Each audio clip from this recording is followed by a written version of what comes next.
Hi, thanks for joining me today. It's Kathie, and I have a new project to share with you. I'll be featuring the January 2018 Paper Pumpkin Kit, and today I'm going to be sharing with you 2 new cards.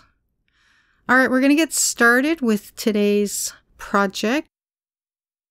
We're going to be using Rich Razzleberry and also the Stampin' Write marker. I have the black basic marker, and the black and white striped banner there I made with the leftover pieces from the card base from the kit. And just cut out little flags on the end there. And that measures 1/2 by 2 5/8.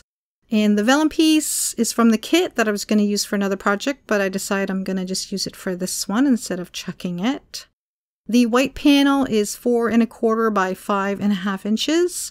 The Loved Sentiment, I've pre-stamped that and cut it out and put some dimensionals on that to get it ready. The square pieces, one large at 1 3/4 and a small one at 1 1/2 inches square. Alright, here's a quick look of the finished card that we're going to make. And we're going to start off with the scoring to create that background. I have a Martha Stewart board here, and I've marked the center of it, which is at the 3 1/2 inch mark. And you're going to line up the corners at each end to start.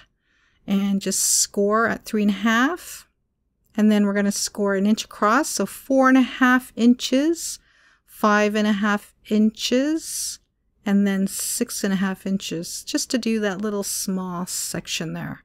And then just flip your card a little bit there onto the other corner, and then we're going to do the same thing. All right. I think that looks good, and then just line up to the other corner to create the lines going in, or the score line going in the other direction.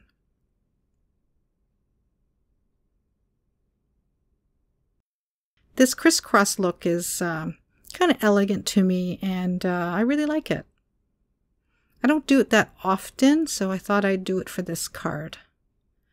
Okay, so we get little notches here and there sometimes, but we're just going to cut this card down just a little bit, and that'll clean those edges up. So we're going to cut it down to 4 by 5 1/4.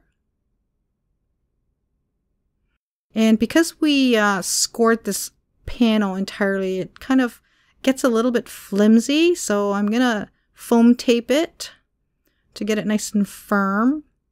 And this part here, you could just very well stick it onto the card base and just, save a panel. But I decided I'm going to put it on a panel, and then I'll stick that entire piece onto a top folding card base afterwards. Now onto the banner part here, I just put some glue dots on top of that vellum piece, and then the black and white stripe piece over top, just to get those put together. And then a little bit of snail on the back, and we'll stick that onto the scored piece. Okay, so that's all done, and now we're going to work on the butterfly. Using the small square, I'm just going to add a little mark there so I can stay centered when I stamp. And when you ink up the back of this heart, you want to do a 2nd generation stamp on that square piece, but when you stamp off, make sure your impression comes out solid, otherwise it won't look right when you stamp it on that square piece. So it looks good, and I think I had some water on my stamp there, so it came off my acrylic block. Alright, so back on track, stamp off, make sure it's nice and solid, and then stamp, so that looks good. And then we're going to do the back part of the wings. So just line it up to the half of the heart when you stamp, and then we'll just finish off and do the last wing. And if it doesn't quite line up, that's alright, because it just adds a bit more interest to your butterfly instead of looking completely symmetrical. Alright, and then now we're going to do the body. So not too thick and not too thin for the body, and then draw in the antennas. And to add a little bit of detail on the wings, we're going to put in a few strokes using the Rich Razzleberry marker. and then a little bit of the basic gray just to give that extra punch there. Just adds more depth, really. Okay, and then I'm gonna shade this piece along the edges there just so that the butterfly pops out more. And then we'll stick it onto the larger square piece. And then we're going to stick the dimensionals on the back of that whole piece and then put it over top of that banner. And then to finish it off, the little love sentiment just below it. I think that looks really nice. Super easy so far, right? And then we'll mount that on a top folding card base. Now you could just leave this just the way it is. I think it looks fine. But I decided I'm going to put some pearls on this. And I did that off screen. And I used the really tiny ones from Stampin' Up. And I don't know, maybe it's so bright on my screen there. Maybe because it's white. But here are a few stills so that you can see those pearls a lot better. And the scoring on that panel. All right, we're going to move on to the second card, and we're going to use Rich Razzleberry, Flirty Flamingo, black marker. The panel is 3 by 3 7/8, and the red panel is 4 1/4 by 5 1/2. And we're also going to use the white panel from the kit that has the little scallop piece at the bottom. And then we'll talk about that stripe piece there in a second. Here's a look of the finished card. Super easy, guys, and I really like how it turned out. Okay, so we're going to chop down that black and white stripe piece, and we're going to use the back part. And that panel is going to measure 3 3/8 by 4 1/2. Once you're finished cutting that down, just make sure your edges are nice and clean. And then back to that small white panel, we're going to create that flower now.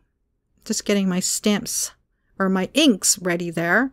And for the flower, I'm going to use a pencil just to give me a guide on where I want to start. So here's the center of the flower, and then I'm just going to draw an X. And you don't want your circle circumference or diameter of this flower to be any more than 1 1/2 to 1 3/4 inches. Any more than that, then it's going to just look too big.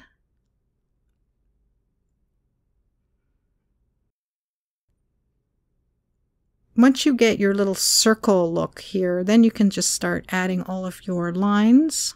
And it's okay if they're not super straight, because they don't have to be. And once you're happy with the number of lines, I wouldn't overdo it, but that looks like about enough. And then one quick stroke. That'll be your stem. Now for the fun stamping part, we're going to use that envelope with the scattered hearts and X and O's on it. And do second generation with the Rich Razzleberry and stagger when you stamp. Kind of forgot to do that, and it kind of clumped a little bit at the top there, but I think it still looks fine. And then once you're done that, we're going to pull out the Flirty Flamingo. You don't have to stamp off with this one, but just ink it up just a little bit less than what you did for the Rich Razzleberry part there. And it is a very light color, so you can get away with that. And then now for the sentiment, my quick and dirty way of getting that sentiment straight on my paper there. And I'm lining it up with the sending word because it is straight across. And I think I did an alright job. And then Marina Mist, I'm going to use that just to add a little bit of color on this card instead of leaving it all white.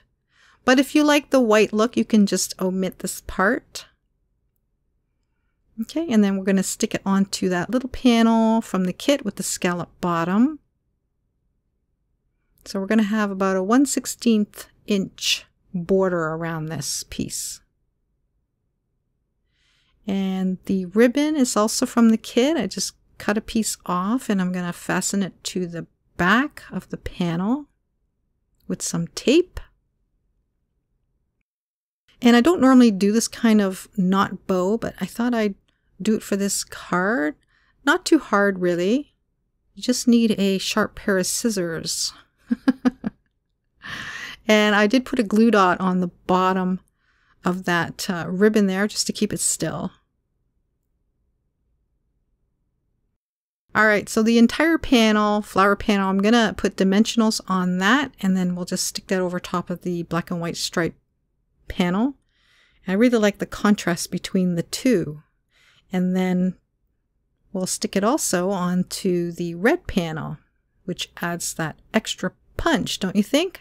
Now I have this heart punch, which I really love. So if you see it, get it, because you're going to use it a lot. And I punched out a few little red glittery hearts to add that extra something to it. And I stuck it onto a top folding card base. So here's the finished card and a couple of stills. I really like how it turned out. It's quite nice and easy. And here's a still of the 2 finished cards. Thank you so much for joining me today, guys. Bye for now.